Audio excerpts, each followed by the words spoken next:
આજે તો અવાર પડી ને ફટાફટ થઈ ગયો ફ્રેશ. અવાર નહીં પડી ઉપર 11 વાગે. સોરી થોડું ઉઠવામાં લેટ થઈ ગયું. આ નવરાત્રી પછી ટાઈમ ટેબલ બદલાઈ ગયો છે. અમારા ઘરનો સૌથી પહેલો રમી માણસ હું અને બીજા નંબરમાં આ બેન જો એન. એ ઉપર આ બધું કહેવાની જરૂર હે? અને તું તારી વાત કર ને, તાર કરતા તો ઓછી જ છું. અરે રમી જા કોમ કર. ગજબ બેઇज्जती હે. અવારમાં બેસજો ચા પીવા. મેં કીધું થોડીક ચા ઉડી લઉં. પછી તો નાઈ ધોઈને બેસજો લખવા માટે. પછી મેં કીધું થોડીક વાર ફ્રેશ થઈ જાવ એમ કરીને પાછો ગેમ રમી લીધી. પછી પાછો ઝાપટવા બેસજો. પાછો આખો દાડો ખાવાનું જ કામ છે, બીજું કઈ કામ હે જ નહીં મારે. પછી થોડી વાર પાછો લખવા બેસજો. આજનો સમય પાછો બેસજો ચા પીવા, એટલે કે થોડીક ઉહેલ લેવા દે ને મળે તો. ये बड़ी अच्छी बात कही आप.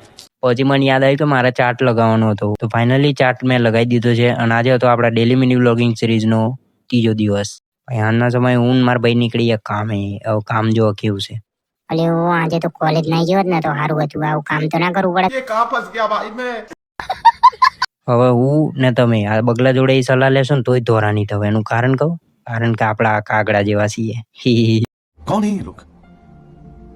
कहाँ से आते हैं? અડધો કલાક કમ્પ્લેટ મજૂરી કર્યા પછી અને ફાઇનલી આ આપણો છેલ્લો બારો હતો. આ મિની વ્લોગ ના જ ખતમ કરીએ. મળશું કાલના મિની વ્લોગમાં. તો બાય બાય.